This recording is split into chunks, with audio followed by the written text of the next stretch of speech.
What? No, I'm fine.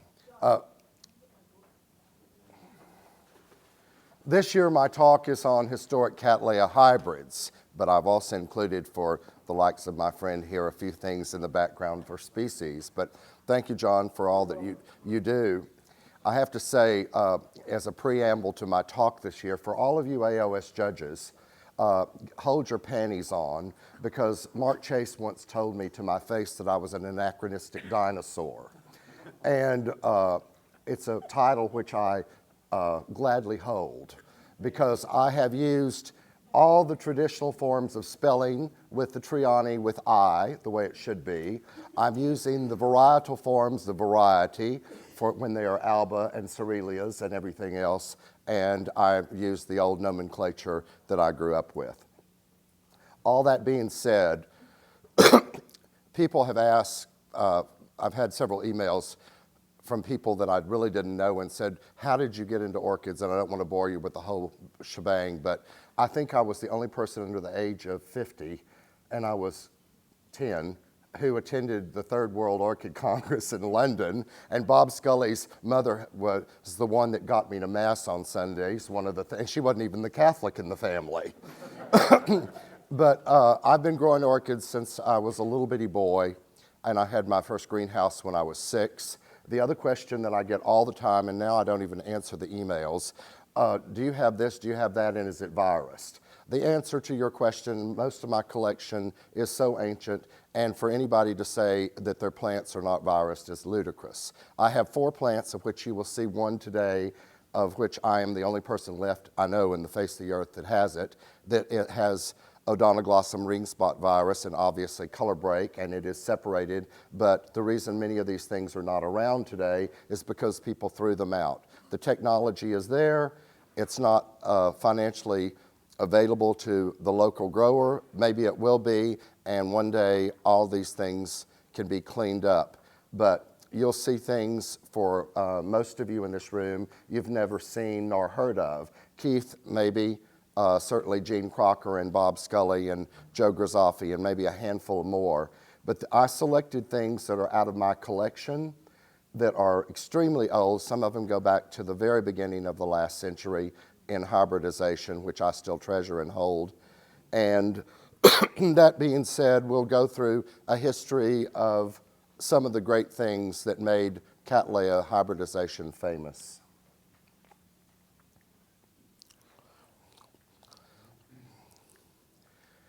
People always want to know, where did my passion come from? Bob Scully would be the only person in this room that would know this picture. It comes from my godparents, who taught me from the time I was 4 years old to love orchids.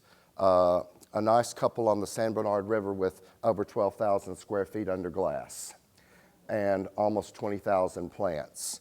I traveled with them all over the world, all over the country. They taught me everything. They introduced me to so many people, and that's where the passion began, on the San Bernard River in Texas. Alfred and Mary Prebstall. And that's part of my indulgence now. It started when I was 6 years old with my first greenhouse that was 6 feet by 8 feet. And that is one of now 3, and you can see it's packed. And it continues, because I keep adding to the backyard, and now we have a cool house. I don't know why I decided I wanted to do that, but it was a novelty.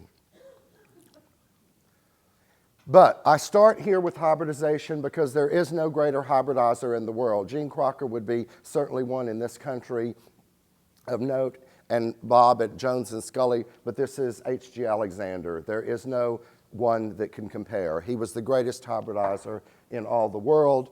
He was the head grower of Sir George Halford at Westonbirt Estate, and when Halford died, he got the entire collection, and anything that has Westonbirt, Alexander I, and on and on and on and on for at least 5 decades came from the genius of a man who had vision and put things together that you and I would probably say, why? But his reputation is incomparable in the world of orchid hybridization. Of course, in England is where it all started. So, before we start on hybrids, I wanted you to see a collection of those species which were and remain, in fact, to be the precursor to great hybridization of orchids. I don't think you can say that any semi-alba Cattleya that is extant today that did not have Gigas, Varsovitzi, whatever you want to call it, I still call it Gigas, FMB, Frau Melody Benrot, was in fact one of the most instrumental species in the hybridization of semi-alba Cattleyas. Two more, Labiata cooksonii, another one for semi-albas. And my treasure of treasures in my species collection, Labiata alba Harefield Hall. It is one of the earliest breeders of white Cattleyas, and it's produced hundreds of progeny. Of all of my Gigases, this is my treasure. It took me forever to find it, and I think I have the only plant left in existence. Of all the Gigases in the world, this was the finest and the darkest form, Gigas Lowe's variety. It produced incredible flowers. Stuart Lowe and Company in England used it over and over and over in their hybridization program.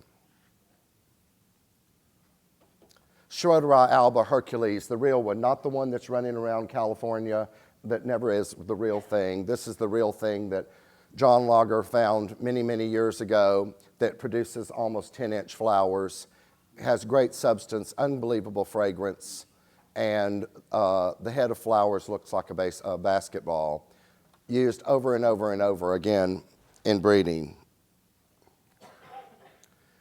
Something I treasure that Frank Fordyce gave to me many years ago because I think it's the last known piece. This came out of Helen Congleton's collection and came before that from Bracy, and it's, to my knowledge, the only extant version of Lodogezii alba Stanley's variety, which was the parent of many of the so-called Jaffet-style small Cattleya orchids that were bred. And it's as beautiful today. I've had as many as 40 blooms on it. Is there any way we can turn the lights down? Yeah. There's no way we can turn the lights down any farther than what they are now, I believe. The air conditioning set for a certain temperature, these lights have to stay on because it's one of their requirements. They keep these lights on day and night. I know it would be better, but we just can't do that. We're not permitted. They're not allowed to touch them either. It's controlled up in Gainesville. Politics. People always ask me, of all the Trianiis that were used in breeding, which ones were the most effective and used most often.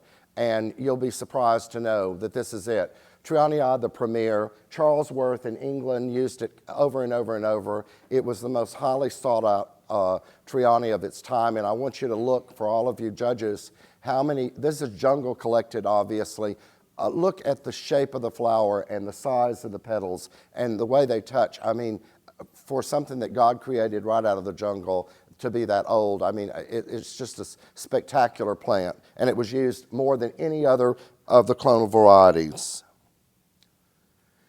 No question, if you go in Jones and Scully's catalogs, you will see even at the end of their business, this was a highly revered thing, Triani alba Broom Hills. It may not have the best of forms, but it bred white. It was used over and over and over. Harold Patterson was just absolutely keen about it, as were many others.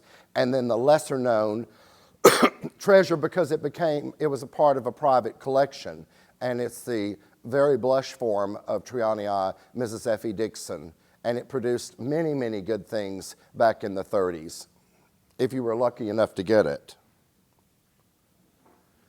And this poor pitiful pearl, Massey Reneckiana Young's variety, Thomas Young Nursery in Bound Brook, New Jersey. We were having a discussion about this thing. Mr. Manalini threw his out. Well, it was unquestionably the queen of the Mossiais at the time for its floriferousness. And during the day of the corsage orchid, they were looking for number of flowers, blooming, et cetera, and this was one of the mainstays in breeding. So, we're going to start with Keith Davis's favorite topic, Madame Charles Moran. Of all of the hybrids, and everybody has the controversy about plants. It seems like you get one story after another after another. This is the primary hybrid of Digby Honor by Gygas by Moran in 1901, a great famous French private collector. There are umpteen jillion of these running around the United States of America, and 99.9% of them are fake. Anybody knows that when you have Digby Honor, you're going to have the fibrillated lip.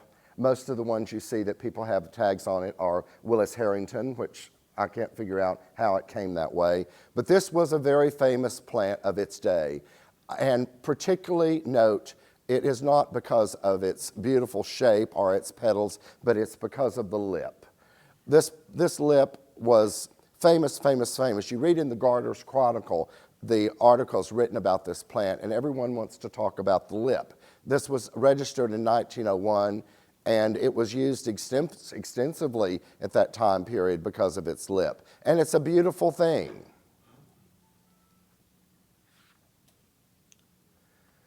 Oh well, here we go.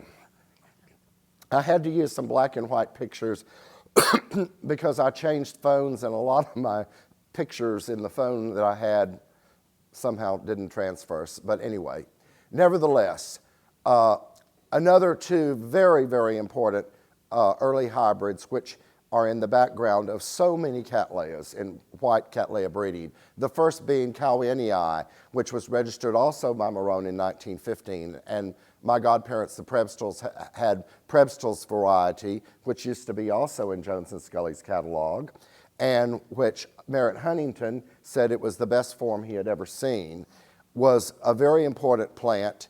And then the queen of all, a treasure of all my early white Cattleyas, is Edithii Alba White Empress, Suzanne High by Triani Alba Broom Hills.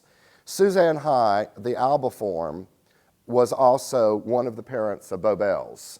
And for those of you who are interested in history, and it is true, I was in London in May at the European Orchid Congress and was sitting with Peter Sanders and asking him if they could verify the story about Suzanne High having gone down on a boat. And it is true, because during the war, the English didn't have coal, and many of the famous growers shipped their plants to America to go in storage. Fergie Beale took Sanders' plants, the majority of them, from Beale greenhouses in Vashon Island. And part of the collection that had the Suzanne High Alba, that is lost forever, was sunk by a torpedo. And that plant is no longer in existence. Edithii Alba is, I have that plant, but it's kind of interesting that the main parent of Bobel's, as well as Edithii, went down during the war. So if anybody says they have Suzanne High Alba, tell them they don't know what they're talking about. Okay, Albion. Famous old thing, thanks to David Off, I couldn't find my picture of Lowe's variety, but this is going to have to do. Fontornii by Triani Alba, once again, Broom Hills. 1912, Stuart Lowe. It was one of the really first good improvements in Cattleya breeding because, as you can see, you got the lip, but you also got wider petals. This picture, I think it doesn't do it justice, but thank you, David, for sending it to me because it blooms much better than this, and it is flat and the dorsal sepal stands up. It's an incredibly beautiful flower, and for its time period, had great substance. Is that variety Fields? This is Fields variety. Mm-hmm. Lowe's is better. My treasure of treasures. I think maybe Joe Grisaffi and Bob Scully have, and perhaps Gene, are the only people that have ever seen this in their lifetime. Have you seen it? Okay.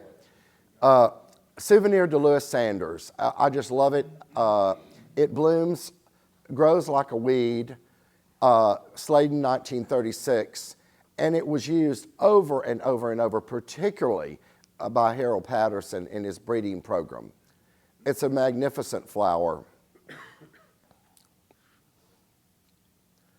And then we stop because this is the RHS painting picture of Suzanne High Alba, the lost parent of Bobel's. That's what that poor thing looked like. And you'd say, well, why in the world did they think that was so hot? Well, it bred, and it produced incredible things. So I put these together, even though Bobel's is really out of the time period I'm talking about, because actually it was registered at the end of the war in 1945.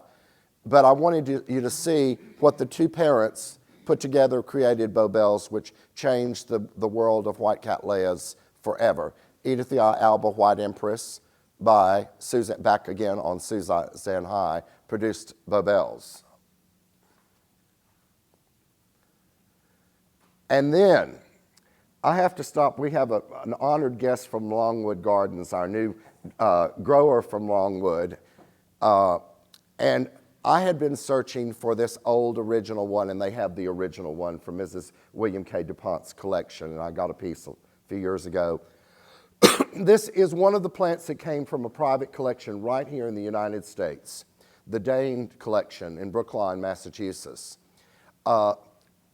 Unlike commercial growers, this plant was obviously privately held, and many of these people, I have people ask all the time, well, it wasn't awarded. Why didn't it get an award? Those people could care less in many cases, and so many of the early good plants, Princess Margaret #2 from Patterson, for example, not awarded. It's the finest of all the Princess Margarets. These people were smart because when they had something good, they didn't take it to shows, even in New York, because there was a thievery going on even back then. There's a story at the New York Flower Show, not Orchid Show, way before Orchid Show started, when the grand champion of the flower show, half of the plant was cut off with a pocket knife and taken away. And also, I might add, pollen was so valuable in those days. It was like sperm for racehorses. There were pollen capsules going for $500 in the 30s. So people would take the pollen off before they showed their plants. But many of the best things were never brought to shows and awarded. And this one is the example. This is the original Helen P. Dane from the Dane collection in Brookline, which Longwood is honored to have. And it is truly, for its time period, it has substance that is amazing and great shape. It was remade, I might add, but the remakes were never like the original. So I wanted you to see, I've already shown you Cattleya Alba White Empress and Suzanne High Alba. This is the very first picture ever taken of the first blooming of Cattleya Bobel's from Black and Flory, and that's what those two plants created. And Snow Queen, which I believe has one of the nicest forms. It's interesting to see how those two not so wonderful flowers produced a flower that changed white Cattleya breeding forever because of substance and also form.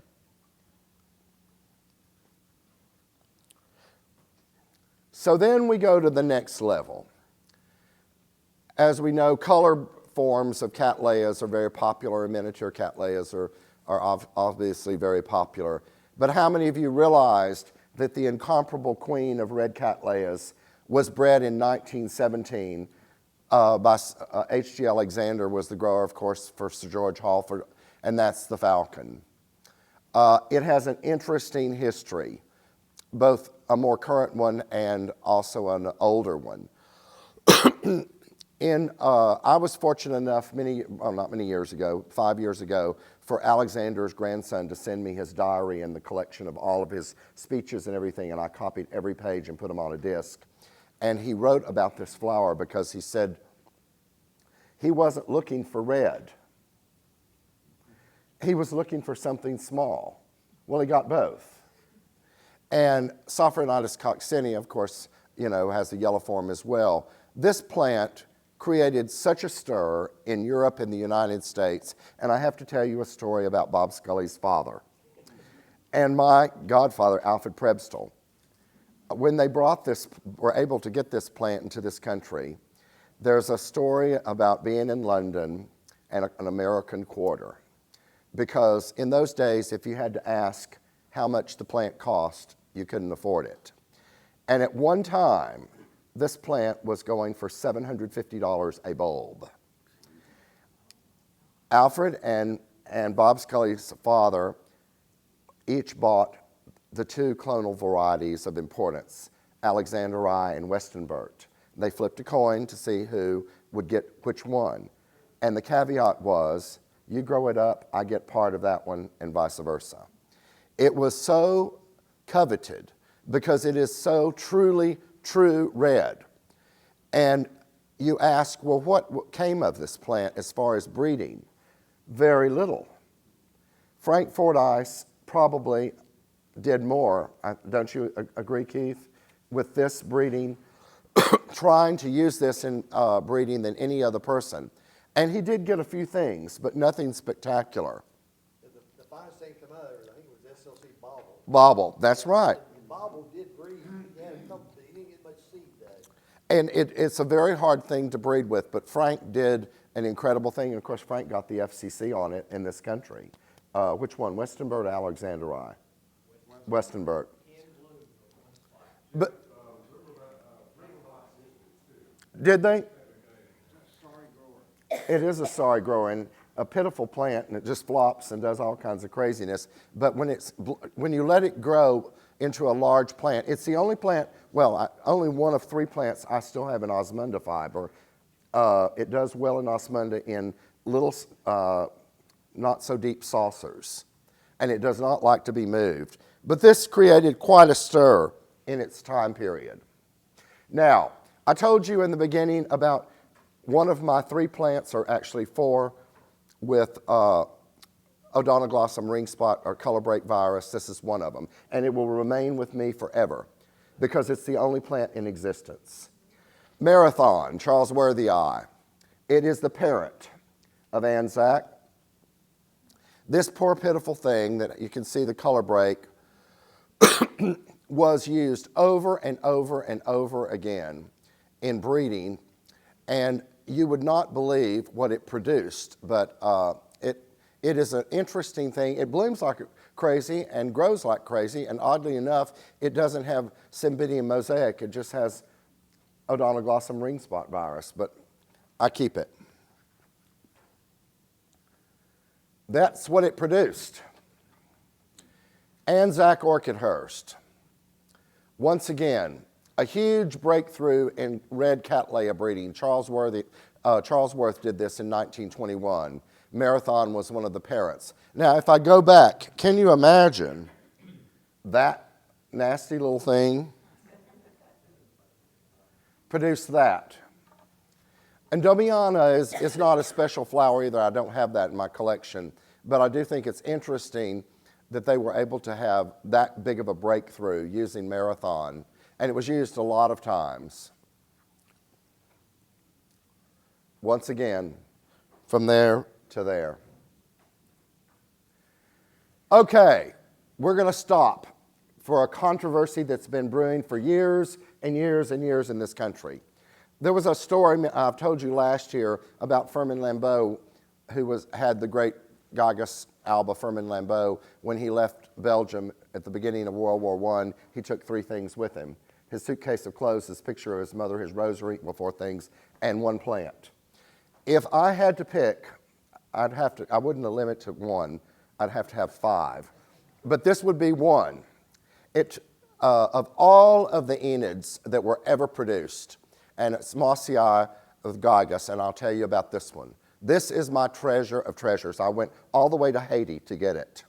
Because when Patterson sold out their collection of stud plants, one gentleman who's a textile magnate in Haiti bought the whole shooting match. There were three plants out of Patterson's collection that I wanted, and this was one of them, because he never, ever, ever, ever parted with it. And I found it, and I bloom it like crazy. Of all of the Enid Albas, there's not anything, Florence Arnold, none that can compare. This was Harold Patterson's remake plant, which he got the FCC. Massey Reneckiana Young's variety, which I showed you the picture earlier. pitiful pearl, you don't have it. I can tell you why. Well, I'm not saying that I have it. I'm just saying that Enid Alba Renier is superior to Orchid Haven with the FCC that came out of Beals, and I do have that. I would disagree. I got it from Beals. So No, I mean, I would disagree with it being superior. the flowers Well- flatter and fuller. Well, this is all crammed up in my greenhouse where all the plants are stacked together. I'll send you a single flower picture. I'll send you a Okay. Well, anyway. It is a cross between Massey Reneckiana Young's variety and Remake and Gigas Furman Lambeau. FMB. And this plant, I've had as many as 7 flowers on a stem. And it is an amazing thing, and when it blooms, it's just like a vision. Plato and I, we always like to duel, so don't worry. Okay, another one. I had to borrow this from Santa Barbara Orchid Estates because I couldn't find mine.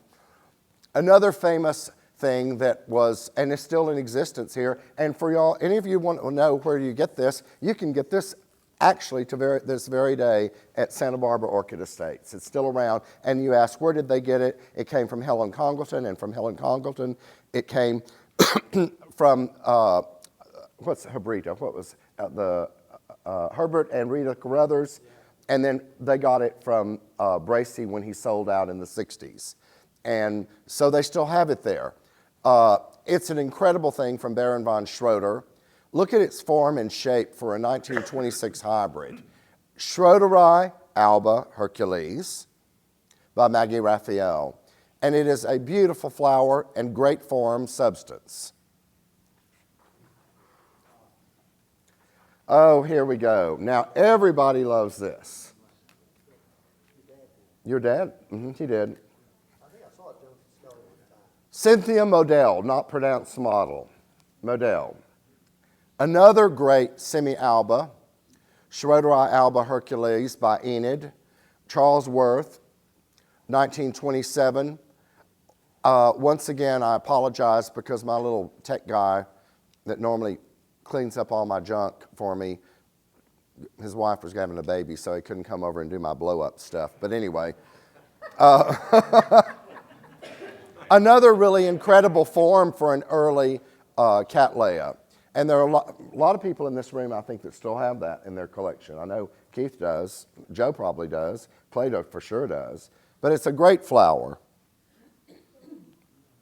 Okay, we're going to stop and we're going to say a rosary over this one. Thanks to Keith for getting me a picture because I couldn't find mine. Without question, bar none, in the whole history of Cattleya breeding, this is an example of a flower that there is more of this particular cultivar in its background than any other plant. Correct, Keith?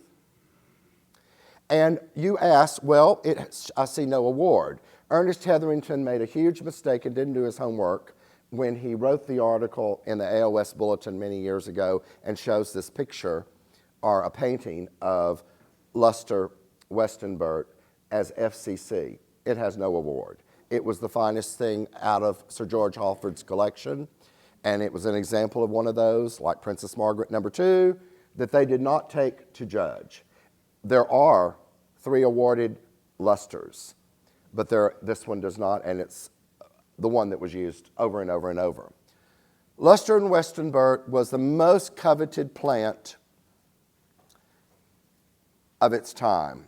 And I tell you a story. When B.O. Bracy came to this country and was hired by Walter Almacost to be a grower and to build up their collection, if you look through the records, it was Luster Westonbirt by something. Luster over and over and over and over and over. There's a great story that finally Walter Almacost said, enough of Luster, I've had it, because it produced hybrids that did not bloom when the cut flowers were needed. But it has been in the background of so many things. And I'll tell you the reason this plant is in existence. I know Plato has it, Keith has it, I'm getting it back from Keith after the rat ate mine. And I don't know if anybody else has it. Maybe, Dave, do you have it? Do you have it in your collection? No. But it was saved by a little man on the San Bernard River, my godfather. Many, many years ago, when everybody else had gotten rid of it, he kept it all these years. And he gave it to me. I was in college at the time. I didn't have the time to deal with orchids. I gave it back to him. He gave it to Frank Fordyce. And Frank gave it back to me. I gave it to Keith. And I don't know where you got yours, but it kind of made the ring around the rosy. But this plant is, without question, the most important plant in breeding, certainly in lavenders. And it produced so many things. Jeff, quick question. Uh-huh. Could you go back to the photo again, please? Mm-hmm. Isn't the color on that a little bit weak? Well, I don't know. It may be the screen and whatever else. This isn't my flower. It's Keith was nice enough to send me because I had problems with pictures. When I flower it, I have the Fire Flame variety, which is the HCC, and I have the Westonbirt variety. And both of the plants that I have are much more intense in color than that. Well, this is his picture, and I took that picture 1 month after I bought my first digital camera, and it's overexposed. So it is darker than that. Okay, thank you. okay, this is where I had problems because I couldn't find pictures off of my old phone. This is just the beginning of the succession of luster because this has luster in its background. And the reason I brought these two important ones is because of a parent in these early two plants, Ishtar, which is one of the parents of Norman's Bay, and Cassandra. They have one flower in their background, which also is luster parent, is Cattleya Sargon, the Conqueror. Of all, unequivocally, of all the plants in my entire collection that are not species, Keith will tell you, I have wept, called, dug. There was nothing I wanted more than Sargon the Conqueror. Once again, an unawarded plant. But it is the parent of both of these two favorite things, and I finally found it. It had 3 bulbs left, and it looked like it was going to Orchid Jesus heaven. And I nursed it and nursed it and nursed it and did everything there was known to do, and finally it started growing. And I want you to see an incomparable flower because it is non-existent to my knowledge in the world, but it has luster as it's a primary hybrid, and I'll tell you the story about it when it comes up. Sorry I didn't blow this up. Once again, another famous thing, a big floppy thing, but it created such a huge amount of fury in the corsage industry at the time. Britannia, as you can see, it has the Massey floppy petals, but it was very popular with the corsage growers of the time because it produced so many flowers. And I still have that, and it blooms great. Queen Mary, I couldn't find my color one, so I had to do another one. Look again, Luster Westonbirt by Peter C.I. Halford. This created a huge stir as well because it was a large flower, dark form, very good substance. You had it in Jones and Scully. It is a special thing because of the size of the flower, and it's very, very dark.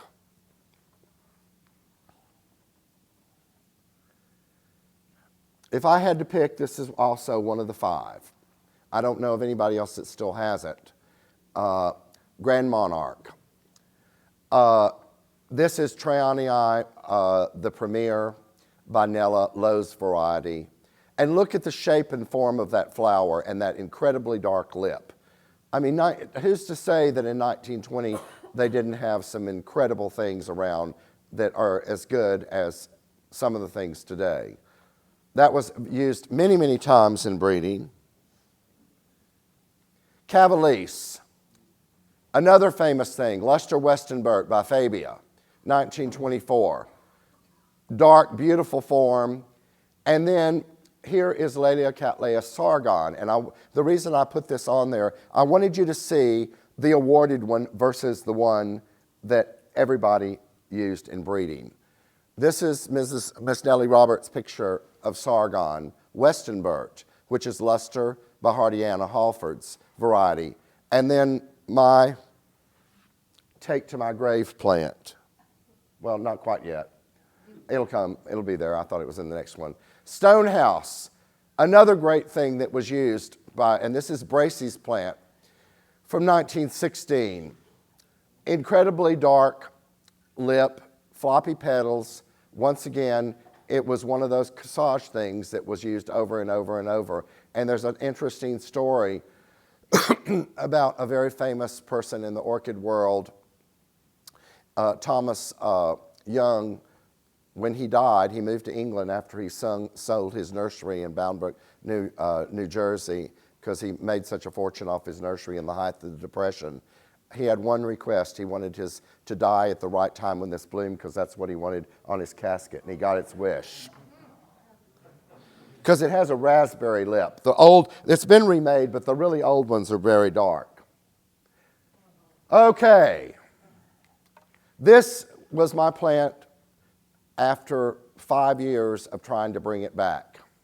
Sargon the Conqueror. And I want you to look.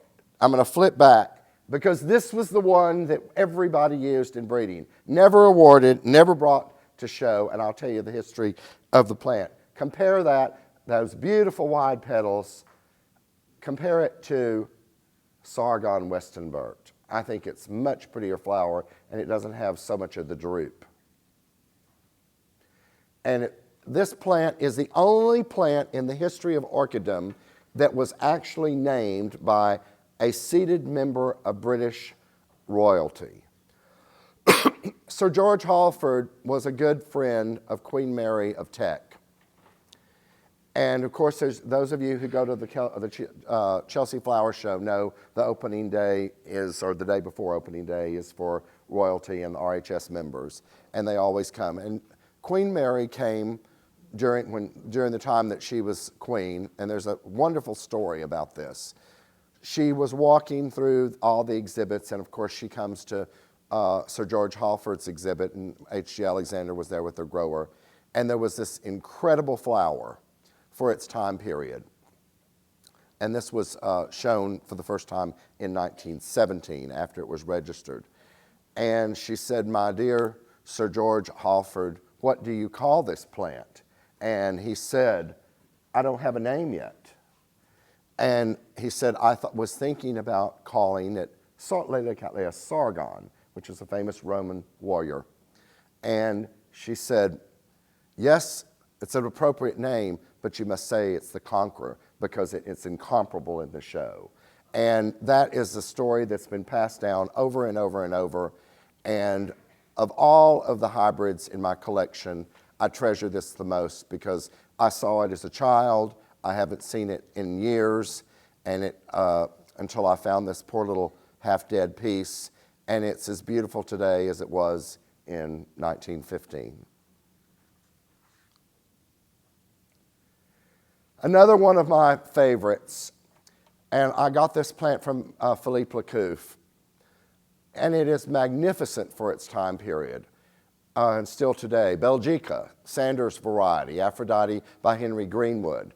Now, you have to admit, in 1914, when you hear all these things about all Cattleyas, they were so pitiful, Pearl, that's not bad for 1914. And it's a beautiful flower. It has incredible fragrance, and it blooms consistently for me. Okay, Joe Grisaffi and I will go down in history for saying one thing about this flower. Both he and I, it's our very first orchid. Isn't that true? Cattleya. When I was 6 years old, I got this as my first plant for my first little bitty baby greenhouse. And it was Joe's very first plant. I love it today as much as I did when I was 6 years old. Clifton I variety Magnifica used over and over and over. And notice once again, which clonal variety of Triani was its parent? The same one, over and over and over, the premier. Who did it? Charles Worth, because they were smart people and they realized that that was the best form. And it produced this wonderful big flower. It blooms like crazy, and it's still around. Joe, do you want to add anything to that? Areca Lowe's variety.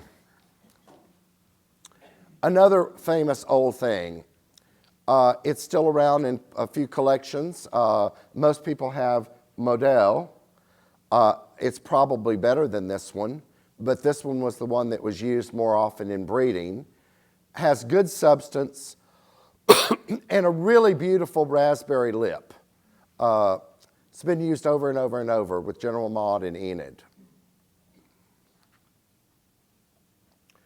And I stop here because in the world of orchids today, there are so few commercial people still around. Vacheron Lecouf have been around longer than anybody. They're the oldest orchid firm in the world, still extant, run by the family. And of all of the Cattleyas that they've had for years and years and years, there is nothing, in my opinion, more gorgeous. This is not my blooming of it. I wish I had a blooming as beautiful as this, and that's Profusion Titanic. McBean's did this, and Philippe has this enormous plant. Well, he's probably divided at a time or two by now. And it'll have a head of flowers this big on it. It looks just like a big, big mound. And it is an amazing thing, and great, great substance. It lasts forever, and you can smell it across the greenhouse. Once again, 1922, and that's his photo of it. I wish I could say I bloomed it like that. And then, this is the other one of my 5 I'd take to the grave. I don't know of very many growers in this country, commercial even, other than Jones and Scully, that might have had this. It was in your catalog. Momus and Moloch were 2 of the most famous ones. They both had Sargon and luster in their background.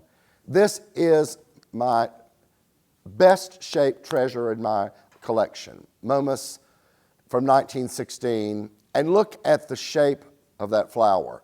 And it is, maybe the dorsal sepal doesn't stand out, but it is so nice and round and big and wide. It was used over and over and over and over. And at one time, Cattleya Cattleya Momus FCC RHS was being offered in 1952. I had to look up to see the last time I saw it being offered, and it was offered for $800 a bulb in 1952.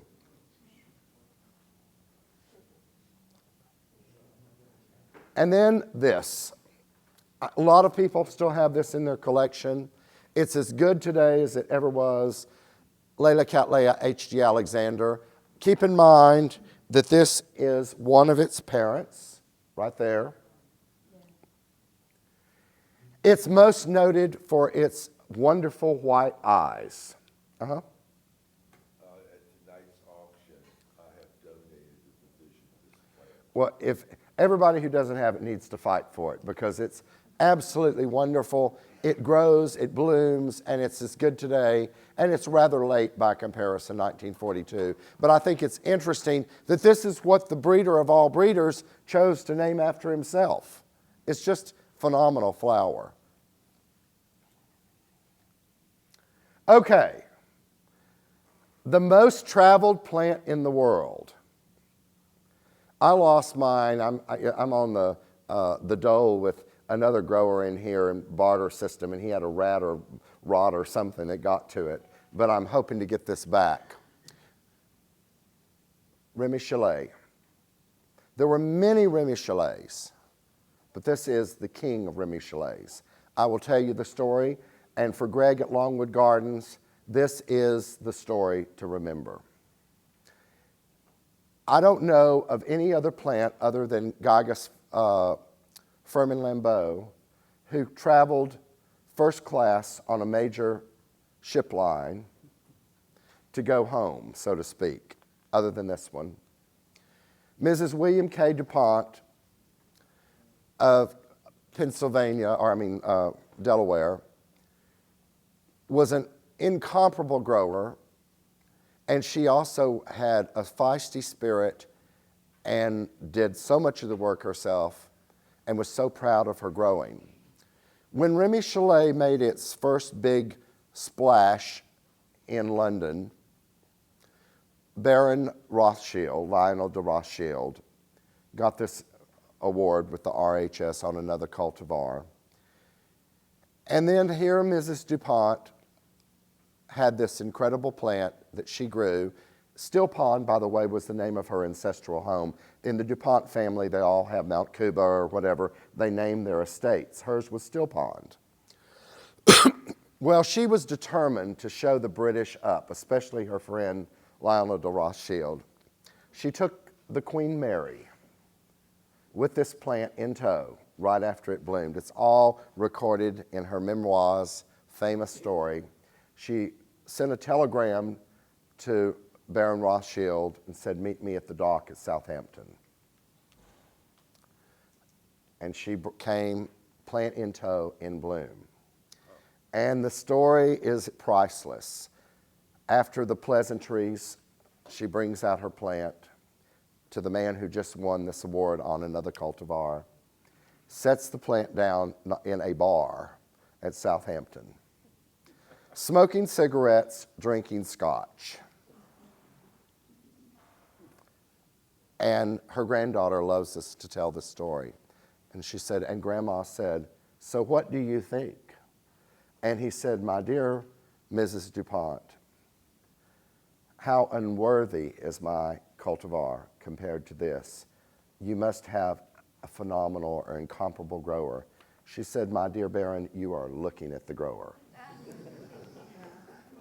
And so this plant, which Jones and Scully also got and had in their collection, which actually came from Mrs. W.K. DuPont herself, is probably of Cattleya hybrids a standard of that time period that you could also compare to today. It is a beautiful flower, overlapping petals that judges seem to think is important, and great form, and the lip is enormous. It's just enormous.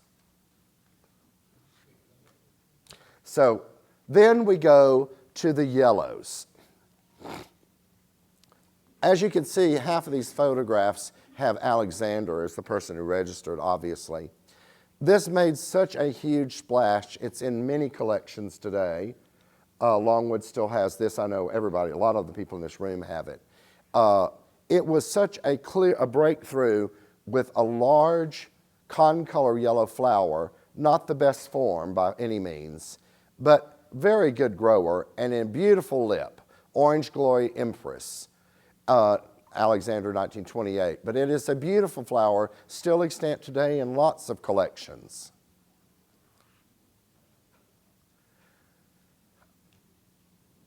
I have treasured this plant since I was 8 years old. Gene Crocker has a wonderful GS ball from Carter and Holmes, and I bloom them side by side. But Magnifica is by far superior. It's such a large flower. GS ball was used in breeding many, many times, and this plant, who would have ever thought Cinnabariniana and Schroederi would produce this? And this is not a very good picture because of my flower, because it's much darker and more orange.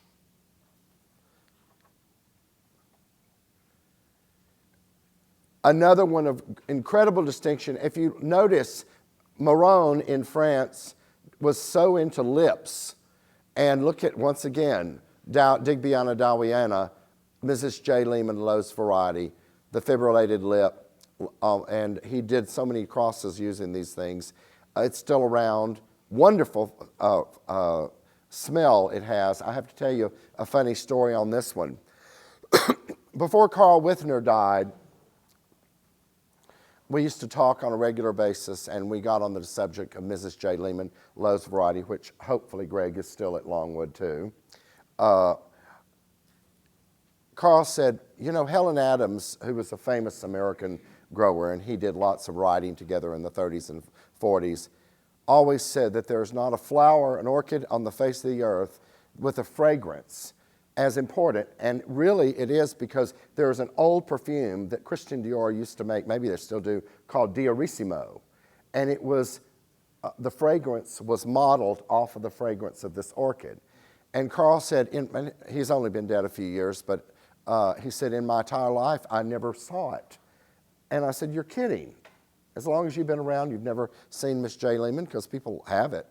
And so one day when mine was in bloom, I cut off the whole inflorescence, and I put it in a little box, didn't tell him he was coming, and Federal Expressed it to him. And he called me, and he said, I'm not opening the box because I know what's in it. And he could smell the flower through the box. But it has an unbelievable fragrance to it. Now, all of the things that you have seen all came from England. That's where breeding was. And of course, then they came to this country. But I wanted to give you a little brief historical background of the people in this country that felt so passionate about Cattleya hybrids, that built up collections, and the reason that the Joe Grizoffis and the John Odoms and the Keith Davises and a few of other crazy people still collect these things. This is the list, if I had to pick, of pre-World War II Cattleya collectors in America. Oddly enough, the majority in those days were private growers. These are all the people, the Burridges, of course, that had the largest and finest collection ever assembled. The Danes in Massachusetts, Mrs. DuPont. The Butterworths, they had Butterworths, commercial grower. The Dixons, right outside of Wilmington. Oliver Lyons, who was a grower for everybody that was anybody, including Mrs. DuPont. Clint McDade, Rivermont Orchids. C.G. Roebling, who built the Brooklyn Bridge. Clement Moore, Hackensack, New Jersey, private grower. Harold Patterson, unquestionably in New Jersey. John Lager, New Jersey. Walter Armacost, who had built up Armacost in Royston. B.O. Bracey, his grower, who was fired from everybody, including Alexander, because he couldn't get along with people. George Baldwin in Merrimack, Long Island. George Pring, Missouri Botanical Gardens. Arthur Lee Fennell in Florida. And R.H. Gore, who had unquestionably the greatest Triani collection ever assembled, who was my icon. This is the way orchid growing was in the early days in America. They had houses and greenhouses like that. That's the Burridge's famous Orchid Vale estate. 19 greenhouses on railroad tracks that he could turn by the winter, summer, spring, fall to follow the sun. 62 growers. The Danes, Helen Pratt, Standard Oil of New Jersey. This is their presentation greenhouse off of the left, where it was just for bringing the pretty flowers in for their guests to see. And I stop because this is my icon, Mrs. William K. DuPont. Everybody thinks of Pierre and Alice at Longwood. They had great plants, but she was the one who had the orchids. She gave her collection to Longwood in 1952. She ran out of space at her Still Pond estate, so what did she do? She built a triple-decker greenhouse on top of her garage. I thought that was pretty clever, with steel trusses, and you had walkways that you went from one to the other. That's what you call obsession. Fritz Eugene Dixon, that's his little humble cottage out in the country.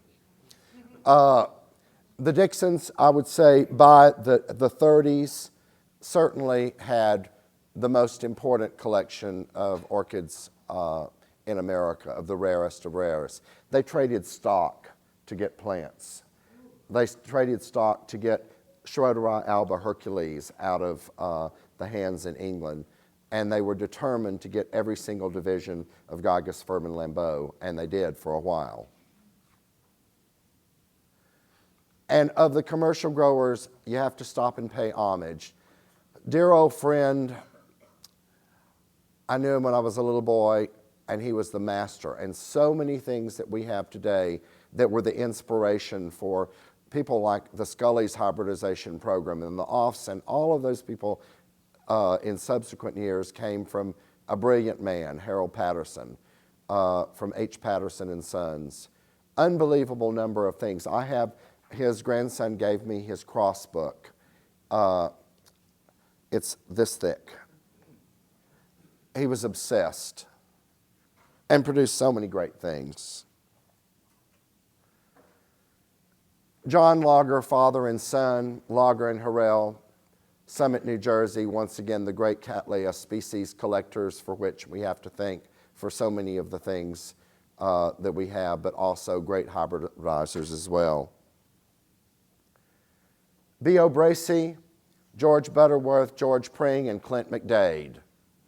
All important people in the American hybridization, and unquestionably Bracey, for many reasons, because he started so young. He worked for Alexander in England, was fired because he couldn't get along with people, had a terrible reputation, terrible disposition. It's the only known picture I've ever had of him smiling, if that tells you anything. Clint McDade and the famous Lionses, Oliver and his son John. John's not been gone very long, but it was his dad, who was incomparable in his breeding program because he was a grower. He was growing in England, and he was brought here by the famous Cooley Collection in Massachusetts. When the Dixons bought their collection, they bought the collection and the grower. When they got a divorce, Mrs. W. K. DuPont got the collection and the grower. He came from there. When she gives her orchids away, father and son come to work for Clint McDade at Rivermont, and then they open their own establishment. But it's kind of interesting.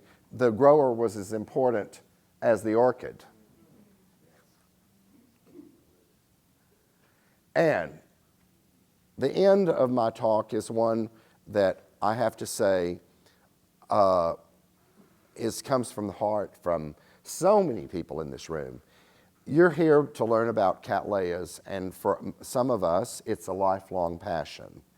And for me, I have to say, Mark Chase can say I'm an anachronistic dinosaur, but I'm happy to be one, because I have tried consciously, as has Keith and many other people, John and Joe, and certainly David Off, to try to bring to the modern orchid grower a bit of history of where we once came from, but also to be conservators.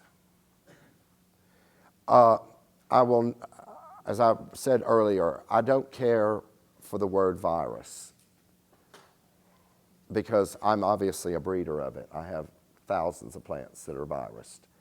But had I not had the desire to keep these plants, grow them as best I could, and Plato as well, they wouldn't be here. So many have been lost to time.